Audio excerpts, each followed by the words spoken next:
Hi, everyone. This is the Sexual Citizens micro lecture about taking a public health approach to sexual assault. Before we start, I wanted to give a content warning. As in the book, we describe sexual assaults in this way that students recounted them to us.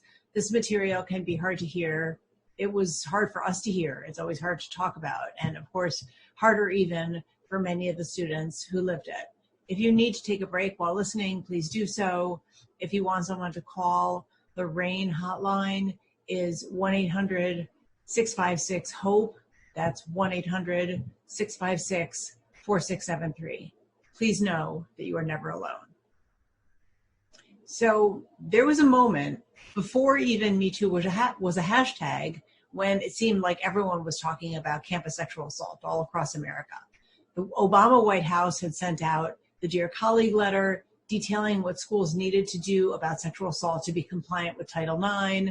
But it wasn't just a letter. It wasn't just that letter. Hundreds of schools, including our own, were facing investigations related to how they'd handled adjudications.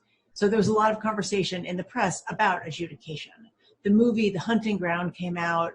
Across the country, campus activists were pressing their schools to do better. And the American Association of Universities was mounting a major multi-campus survey to assess the prevalence of sexual assault. So it seemed like the topic was everywhere. But it struck me that something was missing from the conversation. The public focus was primarily on improving adjudication processes. Important to be sure, but I spent my whole career studying the social organization of sexual behavior, trying to understand what influences people to act in ways that are harmful to themselves or to others, or why they fail to do things like wear condoms or start HIV pre-exposure prophylaxis that could prevent adverse health outcomes. I myself remembered being one of those college students decades ago, a long time ago, calling for more education sessions to instruct people not to assault each other. I vividly remember standing outside an all-male eating club with a movie projector in my hand, back when people carried movie projectors, thinking that I was gonna win the fight against campus sexual assault through showing that movie.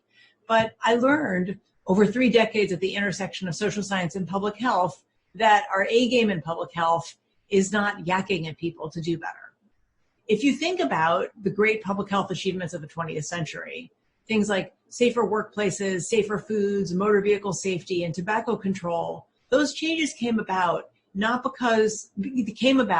because of what we call structural interventions. That is, changes in laws, policy, and the physical environment that made it easier for people to live healthier lives by making the healthy behavior the default behavior, so less individual choice was involved.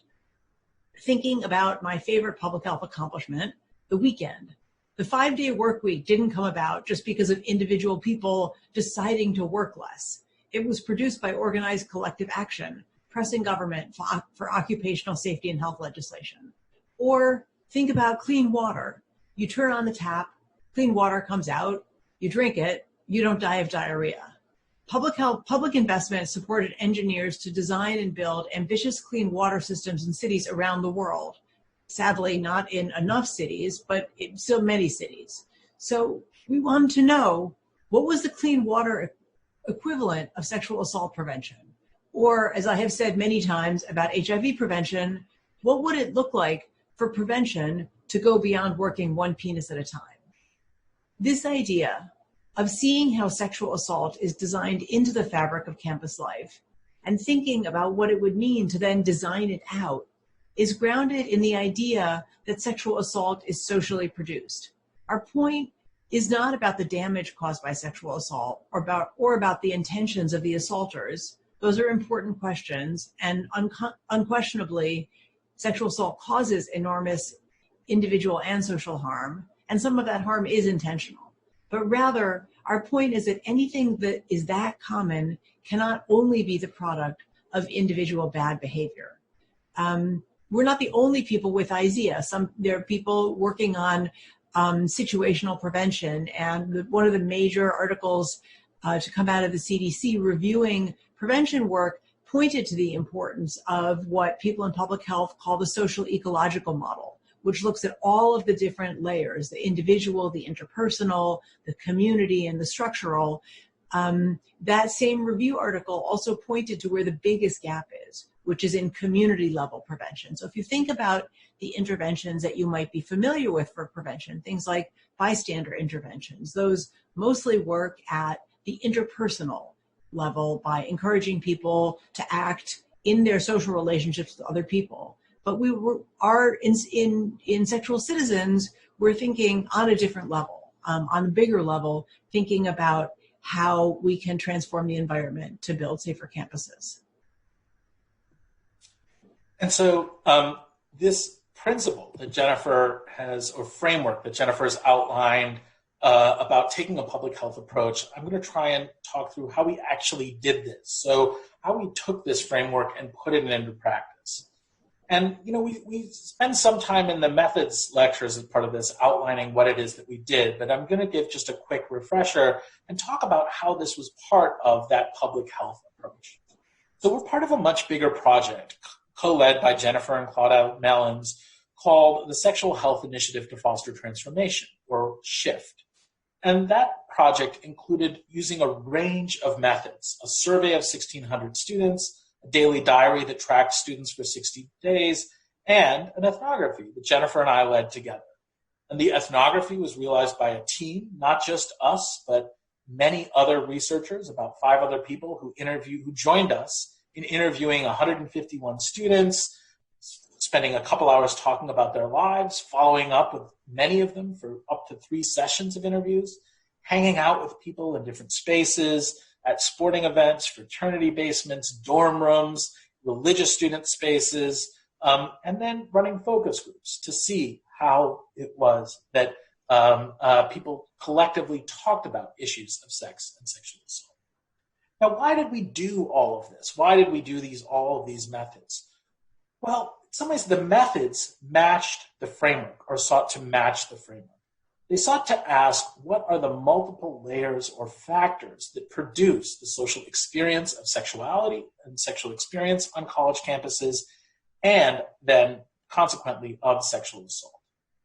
In other words, we sought to look at people as whole people, rather than doing a kind of single study that looked at their individual level psychology and asked them about a range of attitudes.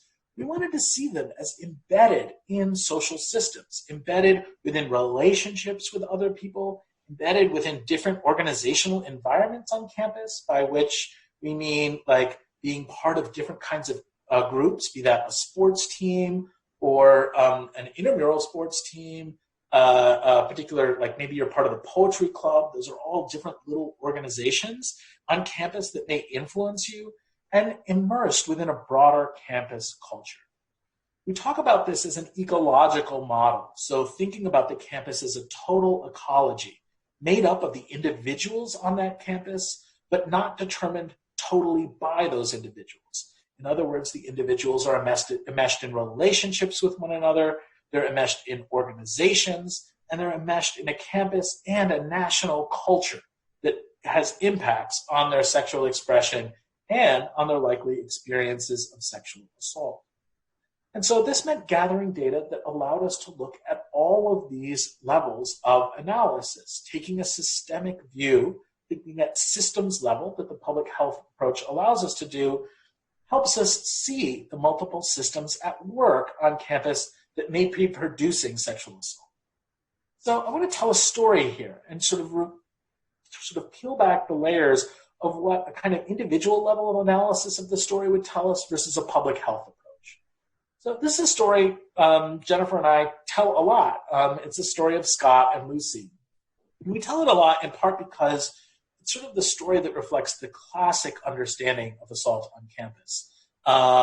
It happens in a fraternity, it's a heterosexual context, it's a man assaulting a woman, and it seems like a story of just a bad guy. So the story is this. Lucy was a freshman who'd come to college with a bunch of projects. She wanted to make out with a bunch of boys. She wanted to lose her virginity. She wanted to kind of have fun and escape the controlling life of her family and her school that marked her high school experience. And one night she felt like it really was all coming together. She was at a bar with a friend of hers, and she met Scott, who was kind of cute and was nice to her and was flirty. And they, were definitely like making eyes and touching each other a little bit at the bar. And Scott asked Lucy if she wanted to go back to his fraternity where there was a party. And Lucy was excited about this. She said, yes, she did. And they sort of end up walking back. At some point in time, as her phone is ringing and ringing, they stop to wait for Lucy's friend, Nancy, to catch up with them. Scott's a little annoyed, but he's not so annoyed as to like walk away in a huff. They get to the fraternity, and, Lucy doesn't really want a warm beer that's on offer down in the basement. And Scott says, hey, you want to come upstairs and have a drink with me? And they go upstairs to have some hard alcohol. Scott pours the girls some drinks. Immediately, Nancy passes out, not because the drink was spiked, but because she was really drunk. Scott asks Lucy if she wanted to go upstairs. She does. They go into his room. They start making out. And until that moment, this was sort of part of what Lucy wanted, until Scott started to take off her pants. And Lucy said, no, don't. And Scott said to her, it's okay. And Scott raped Lucy. Lucy, after she said no, sort of laid there frozen, and in her words, she let him finish. And then afterwards, as there was sort of a knock on the door, they sort of woke up a little bit. The party was still going on in the fraternity around them. They got up, and Lucy got up, and Scott noticed a little bit of blood on the sheets, and he was very concerned that maybe it had been Lucy's first time. She said, no, it wasn't, although it was. And Scott found one of his friends, a woman from a affiliated or a sorority that he knew, to walk Lucy home. Now, how do we interpret this story? Well, one is to look at Scott and say, what a bad guy Scott is. And Jennifer and I, don't disagree with that reading of what happened, that Scott certainly did a series of bad things. He should have listened to her when she said, no, don't. He had a moral obligation to do that, and the fact that he didn't means that he raped Lucy. She never reported this, and actually we were the first people she told about this experience. But if your analysis ends there with Scott as a bad guy, you miss so much of this story. Scott may be a bad person, but thinking about him as a bad person isn't enough. And a public health approach expands beyond Scott and his attitudes towards women, his sense of entitlement, and his ideas about sex, to think about what are the relational, organizational, and cultural dimensions of this. What are the ways in which this happens because of a system? And so the relational element here is that Scott was surrounded by friends. The woman that he asked to walk Lucy home, I don't think that woman, we don't know what that woman knew about what happened, but it could have been a form of gaslighting, where Scott drew upon his relationships to help solidify an interpretation of the event that was favorable towards him. In terms of the organizational components, this was in a fraternity, and another relational element that Scott was empowered in part because he was surrounded by friends and people he knew. But why did Lucy and Scott end up in a fraternity? Well, partially because of national rules that fraternities are allowed to serve alcohol and sororities aren't. And so fraternities have become one of the kind of default places where parties happen. And this gives control over space to men, and it sort of pushes people like Lucy into spaces that Scott and men like Scott control. It also is driven by other policies where fraternities aren't allowed to serve hard alcohol. And so why does Lucy end up upstairs drinking with Scott? Because Scott can't serve alcohol downstairs. And finally, in the cultural context, we think about how age and space and all kinds of other dynamics amplify rather than challenge power inequalities. Space where older people are more likely to control space, that the parties that happen are in places where older students are likely to be. We see this as totally natural. The take home here is that Scott is a problem. He may be a pretty big problem, but he's not the only problem. And the advantage of the public health perspective is seeing how addressing something like Scott and Lucy's experience, or Lucy's experience in particular, is going to take all of us and is on all of us. And it's going to be a multi-sectoral intervention. No one thing is going to fix this. All of us have a role to play. across campus, across periods in time in our life. This means thinking about how we change sexual geographies, how we change the spaces that people are in and who controls those spaces. It means clarifying people's sexual projects, what they want out of sex. And it means lifting up sexual citizenship, creating an obligation for people to recognize the autonomy of other people's sexuality or their right to determine what they want in sex. And what that means is looking not just at changing Scott and his individual level behavior. It means intervening in the relationships of campus life, in the organizations and their rules that constitute campus, and the broader set of national culture. This public health perspective then moves us to think not just about bad people, but instead to think about things that we can really change on a systemic level in order to address all kinds of social problems of which Sexual Citizens seeks to deploy this idea to address the problem of campus sexual assault.